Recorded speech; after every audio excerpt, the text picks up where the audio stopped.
Hello সবাইকে। আজকে আমরা দেখব কন্টেন্ট মার্কেটিং কি এবং আপনি আপনার ব্র্যান্ডের জন্য কিভাবে কন্টেন্ট মার্কেটিং করতে পারেন।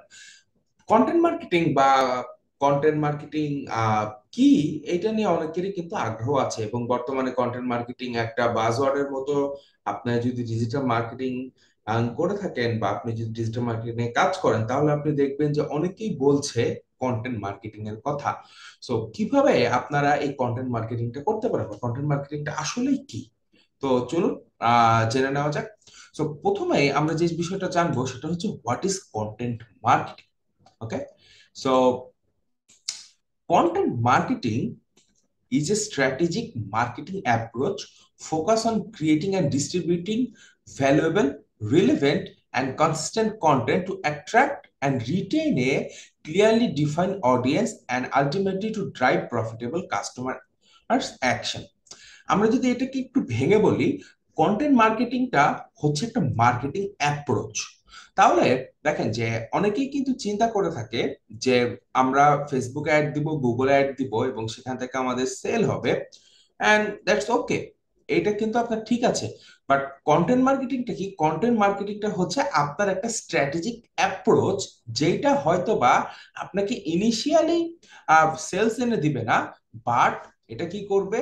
এইটা আপনার অডিয়েন্সকে ভ্যালু দিবে এবং অডিয়েন্সকে কি করবে? আপনার কাছে আসতে রিটেন করবে এবং আপনার কাছে আসতে হেল্প করবে এবং আলটিমেটলি কি হবে? যে আপনার কাস্টমার আপনার থেকে বাই করবে এবং আপনি একটা প্রফিটেবল একটা অবস্থানে যাবেন। এখন কন্টেন্ট মার্কেটিং করার সময় আমাদেরকে সব সময় আহ কিছু জিনিস মাথায় রাখতে হবে। যেমন আমার কন্টেন্টটা অবশ্যই আমার ব্র্যান্ডের সাথে রিলেভেন্ট হতে হবে। আমার মন যেটা চাচ্ছে আমি সেটাই শেয়ার করে দিচ্ছি, এরকম কিন্তু করা যাবে না। আমাদের কন্টেন্টটা যাতে রিলেভেন্ট হয় এবং এইটা যাতে আমাদের অডিয়েন্সকে ভ্যালু দেয় এবং সেলিং এর জন্য এইটা যাতে হেল্প করে। নাম্বার দুই যে বিষয়টা রাখতে হবে, যে অলওয়েজ কি করতে হবে? আমাদের কাস্টমারকে ইনফরমেশন দিতে হবে, আমাদের কাস্টমারকে বিভিন্ন তথ্য দিতে হবে আমাদের প্রোডাক্ট সম্পর্কে, আমাদের সার্ভিস সম্পর্কে। ফাইনালি যেটা করতে হবে যে আমাদের অলওয়েজ কনসিস্টেন্স থাকতে হবে, রাইট? বিকজ আপনি আজকে একটা কন্টেন্ট দিলেন, 2 দিন পরে আর একটা দিলেন, 3 দিন পরে আর একটা দিলেন, আবার 1 মাস ভুলে গেলেন। এইরকম করলে কিন্তু কন্টেন্ট মার্কেটিংটা কাজ করবে না। কন্টেন্ট মার্কেটিং কাজ তখনই করবে যখন আপনি রেগুলার বেসিসে কন্টেন্ট দিবেন, রেগুলার বেসিসে আপনি আপনার অডিয়েন্সকে ভ্যালু দিবেন এবং তাদের সাথে এঙ্গেজ করবেন, রাইট? সো এখন আমরা কিছু কন্টেন্ট মার্কেটিং এর এক্সাম্পল দেখতে পারি যে কন্টেন্ট মার্কেটিং গুলো আসলে কি কি ফরম্যাটে বা কিভাবে হয়। সো আমরা স্ক্রিনে দেখতে পারি যে এখানে দেখুন বেশ কিছু কন্টেন্ট মার্কেটিং এর এক্সাম্পল রয়েছে। যেমন যে কোনো কোম্পানির ব্লগ একটা কিন্তু গ্রেট কন্টেন্ট মার্কেটিং এর এক্সাম্পল। আপনার বিজনেসের জন্য আপনি যদি কন্টেন্ট মার্কেটিং করতে চান, আপনি কিন্তু ব্লগ ওপেন করতে পারেন। এরপরে কি social media post and visualisation. দেখুন সোশ্যাল মিডিয়া পোস্টও কিন্তু কন্টেন্ট মার্কেটিং এর খুবই খুবই ভালো একটা জায়গা। Good product photography, good product photography আর ভিজুয়ালাইজেশন নো কন্টেন্ট মার্কেটিং এর জন্য একটা খুবই গুরুত্বপূর্ণ বিষয়, বা এটাও একটা কন্টেন্ট মার্কেটিং এর একটা গ্রেট মাধ্যম। এরপরে যেটা আছে সেটা হচ্ছে আপনার বিভিন্ন ইবুক আর গাইড রিসোর্সেস। যেমন দেখেন লিঙ্কডইন কিন্তু একটা ইবুক দিচ্ছিল, যেখানে হচ্ছে যে কিভাবে লিঙ্কডইনটাকে মার্কেটিং এ আপনি ব্যবহার করতে পারেন, এইটা সেই ইবুকটাতে রয়েছে। এরপরে যে বিষয়টা আছে সেটা হচ্ছে ফেসবুক গাইড। দা ফেসবুক কিন্তু কিভাবে স্মল বিজনেস গুলো ফেসবুকের থ্রুতে কাস্টমার পেতে পারে, কিভাবে ফেসবুকের থ্রুতে নিজেদের ব্যবসাটাকে বড় করতে পারে, সেটার কিন্তু একটা গাইড দিয়ে দিয়েছে। এরপরে কি আছে দেখুন, এরপরে রয়েছে কোকের একটা খুবই সুন্দর এক্সাম্পল রয়েছে, রাইট? সো কোক কিন্তু অলওয়েজই কন্টেন্ট মার্কেটিং এ ভেরি গুড। তারা কিন্তু সবসময় কন্টেন্ট মার্কেটিং এ প্রচুর প্রচুর ফোকাস করে। যেমন দেখেন কোকা কোলা কিন্তু আপনার জাস্ট পানি বিক্রি করে না, তারা কিন্তু আপনার কাছে হ্যাপিনেস বিক্রি করে। তাদের ক্যাম্পেইন দেখলে আপনার এরকমই মনে হবে। So it's a great example of content marketing. এরপরে আমরা কন্টেন্ট মার্কেটিং এর কিছু এক্সাম্পল দেখলাম এবং কন্টেন্ট মার্কেটিং কাকে বলে এবং কন্টেন্ট মার্কেটিংটা কেমন হওয়া উচিত এটা আমরা দেখলাম। আমাদের কন্টেন্ট মার্কেটিংটা হতে হবে হচ্ছে অলওয়েজ ভ্যালুয়েবল কন্টেন্ট থাকতে হবে, দেন আপনার রিলায়েবল হতে হবে, দেন আপনার প্রতিনিয়ত অর্থাৎ কনসিস্টেন্সি বজায় রাখতে হবে। সো এই তিনটা জিনিস আপনার মাস্ট থাকতে হবে, ভ্যালু এবং আপনার রিলেভেন্সি অ্যান্ড কনসিস্টেন্সি। ওকে, যদি এই তিনটা আপনার কন্টেন্ট মার্কেটিং এ থাকে দেন আপনার এটা খুবই খুবই ভালো করবেন। কন্টেন্ট মার্কেটিং কিন্তু একটা স্ট্র্যাটেজিক অ্যাপ্রোচ, এটা কিন্তু সবসময় মাথায় রাখতে হবে। ওকে, সো এরপরে যেটা আমরা জানবো সেটা হচ্ছে কন্টেন্ট মার্কেটিং ফর্মুলা। ওকে, সো আমরা জানলাম কন্টেন্ট মার্কেটিংটা কি, এখন আমরা জানবো কন্টেন্ট মার্কেটিং ফর্মুলা। ওকে, সো কন্টেন্ট মার্কেটিং ফর্মুলা যদি আমরা দেখতে চাই, দেখেন, great content equal to value equal to audience equal to advertising equal to awareness equal to sales। তার মানে দেখেন কন্টেন্ট পাবলিশ করার পরে এখানে কিন্তু অনেকগুলো ধাপ রয়েছে, রাইট? সো কি করছেন আপনি, যখন একটা গ্রেট কন্টেন্ট দিচ্ছেন এটা কি করছে, এইটা ভ্যালু ক্রিয়েট করছে, এবং এই ভ্যালুটা কি করছে, এই ভ্যালুটা অডিয়েন্সদেরকে আকৃষ্ট করছে। যখন ভ্যালুটা অডিয়েন্সের কাছে যাচ্ছে তখন এটা কি হচ্ছে, এটা আপনার অ্যাডভার্টাইজিং হিসেবে কাজ করছে। যখন অডিয়েন্স অ্যাডভার্টাইজিংটা দেখছে এটা আপনার ব্র্যান্ডের জন্য অ্যাওয়ারনেস হচ্ছে, এবং যখন আপনার কাস্টমার অ্যাওয়ার হচ্ছে আপনার সম্পর্কে দেন তারপরে কিন্তু সেখান থেকে আপনার সেলসটা হচ্ছে। সো গ্রেট কন্টেন্ট কিন্তু আপনার জন্য ভ্যালু, দেন অডিয়েন্স, দেন অ্যাডভার্টাইজিং, দেন অ্যাওয়ারনেস, দেন সেলস নিয়ে আসে। বাট যদি আপনার কন্টেন্টটা পুয়ার হয় তাহলে কি হবে, তাহলে প্রবলেম যেটা হবে যে poor content equal to no value, no audience, no advertising, no awareness, no sales. তার মানে কন্টেন্ট মার্কেটিং করতে হবে বলে আপনি খুবই সস্তা জিনিস লিখে ছেড়ে দিবেন বা খুবই নিম্নমানের কন্টেন্ট তৈরি করবেন, এইরকম করলে কিন্তু হবে না। এরকম করলে কিন্তু আপনার কন্টেন্টে কোনো ভ্যালু থাকবে না বা কোনো ভ্যালু অ্যাড হবে না। যদি আপনার কন্টেন্টে কোনো ভ্যালু অ্যাড না হয় দেন যে বড় প্রবলেমটা হবে সেটা হচ্ছে যে এখান থেকে কোনো অডিয়েন্স আসবে না, কোনো অ্যাডভার্টাইজমেন্ট হবে না, এবং কোনো অ্যাওয়ারনেসই কিন্তু এখান থেকে ক্রিয়েট হবে না। আর অ্যাওয়ারনেস ক্রিয়েট না হলে এখান থেকে আপনার কোনো সেলস আসবে না। অ্যান্ড অলওয়েজ রিমেম্বার, সবসময় যে বিষয়টা মনে রাখবেন সেটা হচ্ছে যে content builds relation, relations are build on trust, trust drive revenue. Okay, so কন্টেন্টের মাধ্যমে কিন্তু আপনাকে সবসময় কি করতে হবে, রিলেশন বিল্ড আপের চেষ্টা করতে হবে আপনার অডিয়েন্সের সাথে। যখন আপনি অডিয়েন্সের সাথে রিলেশন বিল্ড আপ করবেন তখন কি হবে, অডিয়েন্স কিন্তু আপনাকে ট্রাস্ট করা শুরু করবে, আর এই ট্রাস্টটাই কিন্তু আপনাকে সেলস এর মাধ্যমে রেভিনিউ এনে দেবে। সো কন্টেন্টের এই ফর্মুলাটা, এই বেসিক ফান্ডামেন্টালটা আপনাকে মাথায় রাখতে হবে যে আমার কন্টেন্টের মেন পারপাস হচ্ছে আমার অডিয়েন্সের সাথে রিলেশন বিল্ড আপ করা, অ্যান্ড দেন এই রিলেশনশিপটা ট্রাস্টে যাবে, অ্যান্ড ট্রাস্টের এইটা আপনার ফাইনালি রেভিনিউতে কনভার্ট হবে। সো কন্টেন্ট মার্কেটিং এর আপনার এই ফর্মুলাটা আশা করছি আপনার মনে থাকবে, এবং এটি আপনাকে অনেক বেশি হেল্প করবে আপনার বিজনেসে আপনার কন্টেন্ট মার্কেটিং করতে।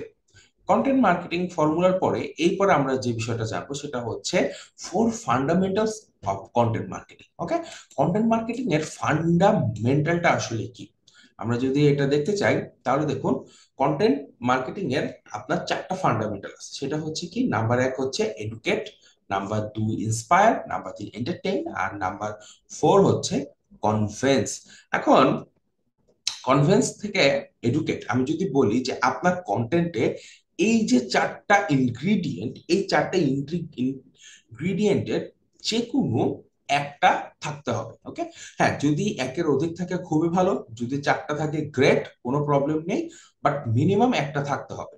আপনার কন্টেন্টকে অবশ্যই এডুকেটেড হতে হবে, নাহলে ইন্সপায়ারিং হতে হবে, নাহলে এন্টারটেইনিং হতে হবে, নাহলে কনভিন্স করার ক্ষমতা থাকতে হবে। ওকে, সো দেখুন, আপনি একটা স্যাস কোম্পানির ফাউন্ডার, অথবা আপনি ধরুন কোন সফটওয়্যার সেল করছেন। এখন কিভাবে এই সফটওয়্যারটা আপনার কাস্টমারদের লাইফ ইজি করবে, কিভাবে এই সফটওয়্যারটা তাদেরকে দৈনন্দিন কাজে হেল্প করতে পারে, এই নিয়ে কিন্তু আপনি বিভিন্ন টিউটোরিয়াল বানাতে পারেন। আবার আপনি যদি নাইকির অ্যাড খেয়াল করেন দেখবেন তারা কিন্তু অলওয়েজ ইন্সপায়ারিং করে, তারা কিন্তু অলওয়েজ কি করে যে আপনাকে ইন্সপায়ার করে, জাস্ট ডু ইট। অ্যান্ড আপনার অ্যাথলেটিক্স অ্যান্ড যে এঙ্গেজমেন্ট গুলো করে সেটা কি সবসময় আপনাকে ইন্সপায়ারিং করে। এন্টারটেইনিং কন্টেন্ট কিন্তু আমরা প্রায়শই দেখি যে বিভিন্ন ফানি অ্যাড, আপনার যে একটা আপনাদেরকে আমাদেরকে বিনোদন দেয়।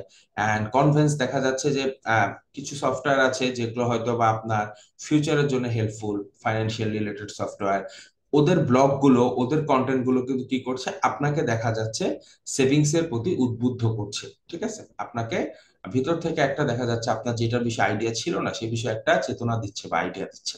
সো আপনার কন্টেন্টে যখন তৈরি করবেন তখন অবশ্যই খেয়াল করবেন যে এটা কি আমার অডিয়েন্স, অবশ্যই টার্গেট অডিয়েন্সকে মাথায় রেখে কিন্তু করতে হবে। ওকে, আপনার ডিজিটাকে ফিক্সড করে দেন আপনাকে কন্টেন্ট মেক করতে হবে। দেন তারপরে আপনাকে দেখতে হবে যে আপনার কন্টেন্ট কি তাদেরকে এন্টারটেইন করছে, আপনার কন্টেন্ট কি তাদেরকে এডুকেট করবে, নাকি তাদেরকে ইন্সপায়ার করবে, নাকি তাকে কনভিন্স করবে আপনার প্রোডাক্ট ইউজের জন্য। যদি একের অধিক থাকে তাহলে কোনো প্রবলেম নেই, বাট মিনিমাম আপনার একটা থাকতেই হবে এই চারটা ফান্ডামেন্টালস এর মধ্যে।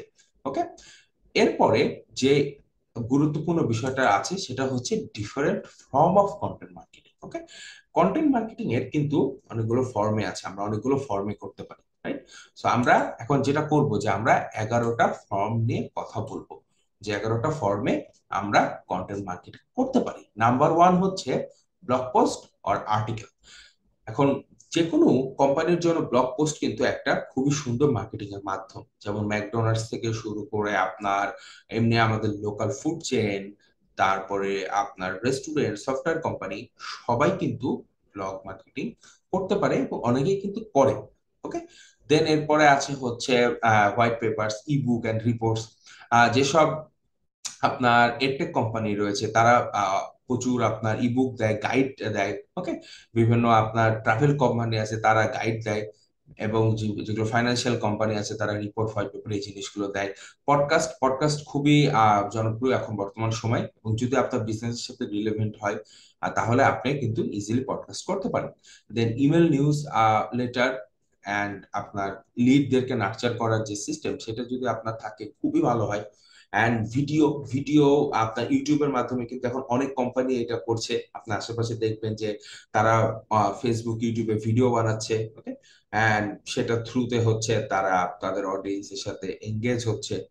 ওকে, এরপরে আছে হচ্ছে ইনফোগ্রাফিক। ইনফোগ্রাফিকও হচ্ছে আপনার খুবই ভালো একটা মাধ্যম আপনার কন্টেন্ট মার্কেটিং এ। ইনফোগ্রাফিক মিন্স হচ্ছে যে গ্রাফিক্সে ইনফরমেশন থাকে, লাইক হচ্ছে একটা ডিজাইন বাট সেখানে অনেকগুলো ইনফরমেশন রয়েছে, রাইট? সেটাকে আপনার ইনফোগ্রাফিক বলা হয়। এরপরে হচ্ছে আপনার হাউ টু গাইডস। গাইডস এর কথা আগে বলেছি, ট্রাভেল কোম্পানি থেকে শুরু করে তারপর কুক বুক, তারপরে আপনার আরো অনেক গাইড বুক পাওয়া যায় যেখানে আপনাকে আসলে গাইড করে কোন একটা কাজ আপনি কিভাবে করবেন স্টেপ বাই স্টেপ। তো সেইগুলো আপনার কন্টেন্ট মার্কেটিং এর একটা ভালো মাধ্যম হতে পারে। Social media post content marketing এর একটা গ্রেট ওয়ে। ওকে, সোশ্যাল মিডিয়ার মাধ্যমে আপনি কন্টেন্ট মার্কেটিং করতে পারেন, এবং আমরা একবার শুরুতে কিছু এক্সাম্পল দেখেছিলাম যেখানে ছিল যে কিভাবে আপনার সোশ্যাল মিডিয়ার মাধ্যমে কন্টেন্ট মার্কেটিং করবেন। এরপরে case study and client portfolio, client প্রোফাইলও খুবই গ্রেট একটা ওয়ে। ওকে, যদি আপনার সাকসেস স্টোরি থাকে আপনার ক্লায়েন্টের অর আপনার portfolio company, then I think সেটাও আপনারা শেয়ার করতে পারেন, এটা কন্টেন্ট মার্কেটিং খুব ভালো কাজ করে।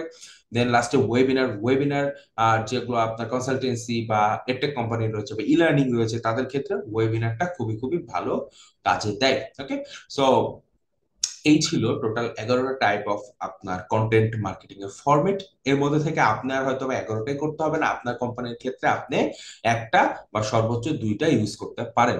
অবশ্য আপনার বাজেট এবং আপনার কোম্পানির সাইজ ভেদে আপনি 2 থেকে 3টা 4টা পদ্ধতিও ব্যবহার করতে পারেন, বাট আপনাকে করতে হবে। এবং মাথায় রাখবেন যে কন্টেন্ট মার্কেটিং যখনই শুরু করবেন এরপর থেকেই কিন্তু আপনার কিন্তু দেখা যাচ্ছে যে আপনার নর্মালি পেইড অ্যাড দিলে যেরকম রেজাল্ট আসে হয়তো কন্টেন্ট মার্কেটিং এর ক্ষেত্রে সেভাবে আসবে না, because it is a strategic approach, and আপনাকে টাইম দিয়ে, আপনাকে মানি ইনভেস্ট করে এটাকে নিয়ে এগোতে হবে। But in future content marketing যদি আপনি করতে থাকেন এটার রেজাল্টটা কম্পাউন্ড হিসেবে আপনার কাছে আসবে, এবং আপনি অসাধারণ এখান থেকে একটা রেজাল্ট পাবেন।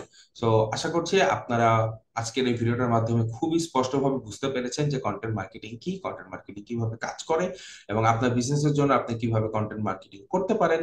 সো আই থিঙ্ক এটা হেল্পফুল হবে। যদি কোনো কোয়েশ্চেন থাকে আমাকে কমেন্টে জানাবেন, আমি সেটা অবশ্যই উত্তর দেওয়ার চেষ্টা করব। সবাই ভালো থাকবেন, সবাইকে ধন্যবাদ। আসসালামু আলাইকুম।